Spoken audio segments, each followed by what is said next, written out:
అవినీతి చేసిన వాడు ఇదివరకు సిగ్గుతో తలదించుకునేవాడు.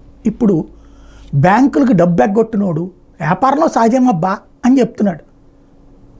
కానీ వాడు మాత్రం కోటీశ్వరుడు అంటున్నాడు, జనం సొమ్ము మాత్రం అప్పనంగా మింగేస్తున్నాడు. వాడే ప్రజాప్రతినిధిగా ఎన్నికవుతున్నాడు. ఈ దేశంలో స్పెషల్ అదే. మరొక వైపున అవినీతికి పాల్పడి జైలుకి వెళ్ళినటువంటి వాడు దాన్ని ఆధారాలతో సహా కనిపిస్తున్నా సరే అక్రమంగా కేసులు పెట్టారు, నియంతృత్వం అని మాట్లాడుతూ ఉన్నారు. 100 కోట్ల రూపాయల డబ్బులకి సంబంధించి ప్రత్యక్షంగా దొరికినటువంటి కేజ్రీవాల్, సరే మన దేశంలో 1000 కోట్లు తిన్నటువంటి వాడు కూడా దర్జాగా తిరుగుతున్నారు అనుకోండి, 1000 కోట్లు బ్యాంక్ ఎగ్గొట్టినోడు అది అవినీతి కావట్లేదు కాబట్టి అది పక్కన పెడదాం.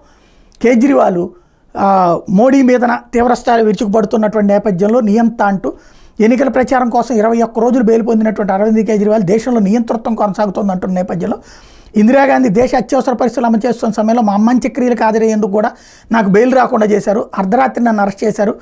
మా అమ్మ బ్రెయిన్ హ్యామరేజ్తో 27 రోజులుగా ఆసుపత్రిలో ఉంది, కానీ అనారోగ్యంతో ఉన్న నా తల్లిని పరామర్శించడానికి కూడా నాకు పెరోల్ మంజూరు కాలేదు. మరియు ఈ వ్యక్తులు మమ్మల్ని నియంతృత్వ పాలన అంటూ ప్రజల్ని తప్పుదోవ పట్టిస్తున్నారంటూ రాజ్నాథ్ సింగ్ ఎదురు విమర్శ చేశారు.